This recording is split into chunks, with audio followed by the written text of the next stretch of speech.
¿Y qué hay del clero? ¿Te refieres O sea, a...? la Iglesia Católica, has comentado que sobre todo tenían apoyo de los regulares de África, pero bueno, ya has hablado también pues de industria, has hablado también pues de agricultura, has hablado también pues de partes del ejército y tal, pues que la mayoría de obispos estaban a favor de... no sé si podrías hablarnos de ello. Sí, la Iglesia... Básicamente porque al ser pastores del... O sea, de alguna manera tienen... O sea, se tiene mucha influencia Sí, en en el ese pueblo, sentido ¿no? sí. Entonces, y también no sé si el pueblo estaba dividido al 50-50, no sé si podrías La hablarnos. Iglesia no se pronunció. No se pronunció No hasta se pronunció. 1937, hasta un año después, hasta julio del 37, no se pronuncia. La Iglesia acoge la Segunda República con absoluta tranquilidad. Incluso el nuncio, el embajador en España, tuvo conversaciones con Alcalá Zamora para favorecer la llegada de la República. Esto seguramente le sorprenda a más de uno, pero es literalmente cierto. Se trataba, claro, de adelantarse al anticlericalismo que se daba por supuesto, dado quienes traían la República, y parar el golpe antes de que sucediera. Pero lo cierto es que la Iglesia no se opuso en absoluto al nuevo régimen. Sin embargo, antes de que pasara un mes, el 11 de mayo de 1931, recordemos que la República se proclama el 14 de abril, antes de que pasara un mes, el régimen promueve, porque se puede decir con toda claridad, promueve una serie de sucesos, de algaradas, por los cuales se queman iglesias, se persigue a los sacerdotes, se produce la llamada, la célebre quema de conventos, donde se empiezan a perder una serie de obras de arte insustituibles, por cierto, pero terrible. En algunos sitios, incluso el gobernador civil es el que encabeza las manifestaciones de incendiarios de iglesias, justificándose, como en el caso de Málaga, en que es mejor que las autoridades les acompañemos porque así podemos controlar que el fuego no se propague a otros edificios. Esto es literalmente así. Bueno. ¿Y alguna, perdona, sí, pero sí, por supuesto, alguna obra de arte que se perdiese por la quema de iglesias es importante? Todo tipo de cuadros, todo tipo de retablos, todo tipo de iglesias, por supuesto. Ha sido entre lo que pasó en el año 31 al 39 en España, ha sido la mayor destrucción de obras de arte de la historia de España, más que la ocupación napoleónica. Se perdió mucho más que durante la ocupación napoleónica, que fue terrible verdaderamente. Bueno, pues se perdió mucho más. Ediciones Príncipe, por ejemplo, de muchos libros, incunables, se perdió absolutamente de todo. Pero bastaba con que un cuadro bastaba con que un cuadro, por ejemplo, estuviese en un espacio religioso para que lo destrozaran, o una talla, o una escultura. Y no digamos un cuadro estuviese donde estuviese, que fuese por un motivo religioso, una virgen, o cualquier cosa, ¿no? Lo destrozaban, lo destruían. La destrucción fue absolutamente brutal, ingente. Había que dedicarle un programa solo a eso, porque verdaderamente fue terrible. Pero la Iglesia no se pronunció ni siquiera al comienzo del conflicto. Lo que sucedía es que en una parte se perseguía a la Iglesia con una política de aniquilación de todo lo religioso, personas y cosas. Por una parte se les perseguía y en el otro lado no. Claro, lo normal es que los religiosos salieran corriendo al lado donde se les trataba bien. Esto parece razonable, ¿verdad? La Iglesia en modo alguno instigó la guerra civil y en modo alguno participó de la, digamos, de algo que pudiera, en fin, justificar de algún modo la persecución de la que ella fue objeto. La guerra civil ya, mira, por ejemplo, en la sublevación de octubre del 34, en Asturias, asesinaron a 34 sacerdotes. Sin más. La Iglesia era objeto del odio de todas las organizaciones del Frente Popular. En unos casos de una forma más agresiva y en otros casos de una forma más moderada. Pero esa moderación no restaba connivencia, por ejemplo, con los incendiarios o con los asesinos, como sucede en el caso de los republicanos. ¿Los republicanos iban matando curas? Como tal, los republicanos no, pero no hacían nada por evitar que los que mataban curas cumplieran con su función, o que los que quemaban iglesias cumplieran con su función. Azaña dijo cuando se produjeron estas cosas, es una muestra de la justicia inmanente. La persecución de los sacerdotes y la quema de iglesias era una muestra de la justicia inmanente. Tú fíjate cómo sería que en una de las entradas del diario de Azaña, ahora cito de memoria, creo que es en agosto del 32, no me jugaría la cabeza, pero creo que es en agosto del 32, Azaña en la entrada dice: hoy recibo al organizador de la quema de iglesias del año pasado. O sea, tú fíjate, le recibe para tener una charleta, una reunión, una entrevista, ¿no? Tú fíjate la connivencia del gobierno con los incendiarios. Azaña dijo aquello de que los conventos de Madrid, todos los conventos de Madrid, no valen la vida de un republicano, cuando se estaba produciendo la quema de conventos.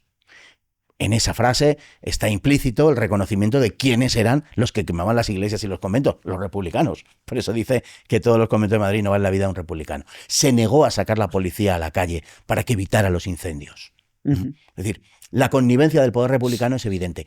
Pero claro, porque además, ya he hablado antes de su origen masónico, en fin, Azaña era masón, se había iniciado el año 32 en la masonería, es reconocido públicamente, lo comenta él en sus memorias, en sus diarios.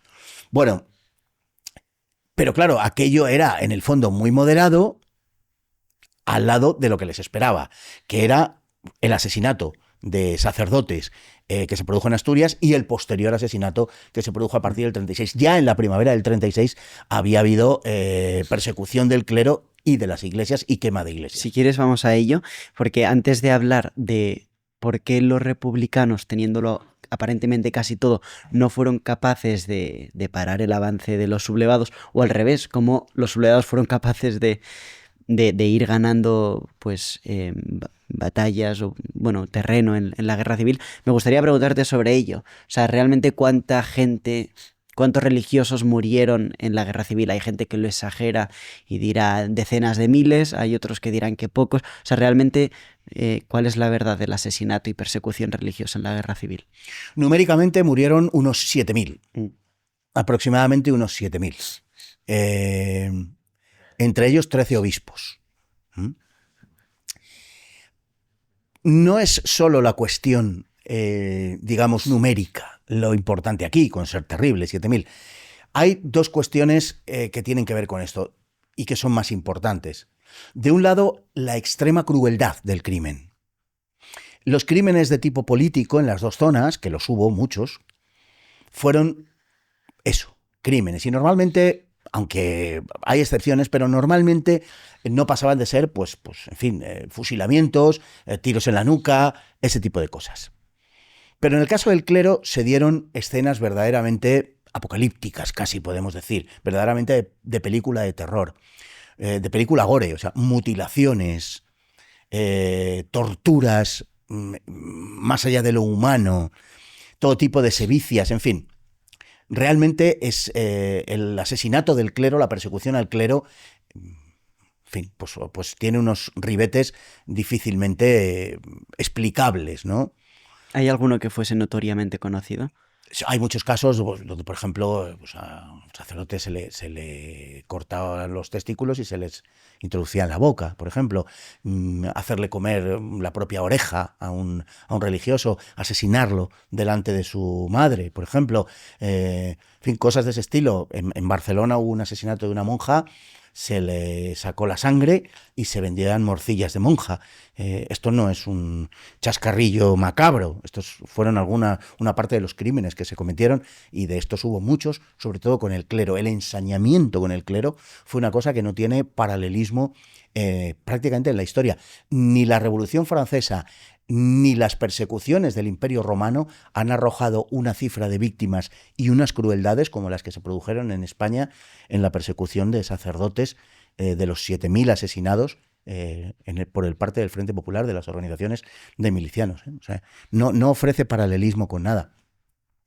Como decía antes, el vínculo de todas las organizaciones del Frente Popular que se odiaban entre sí y que estuvieron durante la guerra en una permanente guerra civil entre ellas, el único vínculo que tenían, lo único que de verdad compartían era el odio por la Iglesia.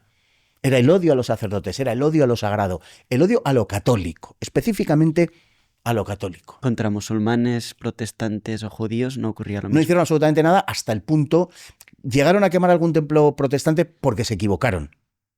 Reconocidamente porque se equivocaron. De hecho, en la Feria del Libro de Barcelona del año 38, en las Ramblas, los protestantes sí pudieron vender libros. Por ejemplo, ¿no? Es decir, era algo específicamente anticatólico. No era antirreligioso, genéricamente. No, era anticatólico. Y se produjo esta persecución sistemática que cabe calificar, de acuerdo a los parámetros del derecho internacional, como un genocidio. No me gusta emplear palabras grandilocuentes para calificar hechos que acaso haya que matizar, ¿no?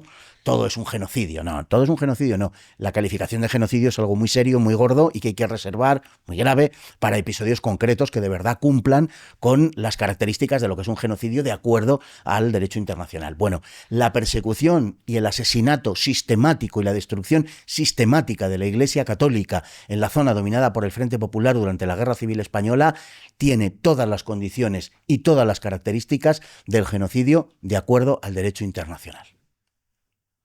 Es un hecho y fue así, es algo sobre lo que se pretende, como se dice ahora, pasar página, no mirar, obviar y no hablar de ello.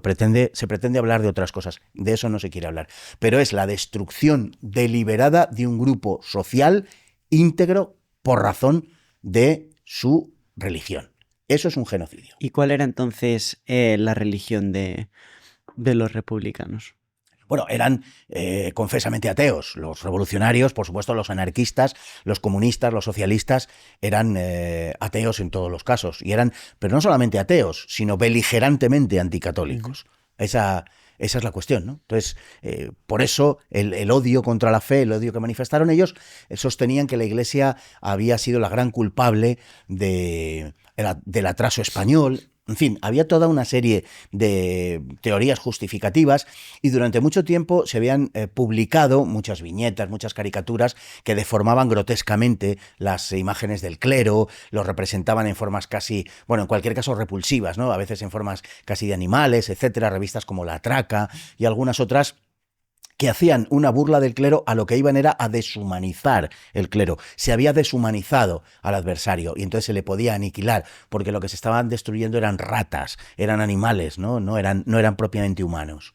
Esa es la justificación, digamos, en conciencia, por decirlo de alguna manera, intelectual y moral de la destrucción de todo aquello. Como digo, no tiene paralelismo ninguno. Es un encaje perfecto con la denominación de genocidio.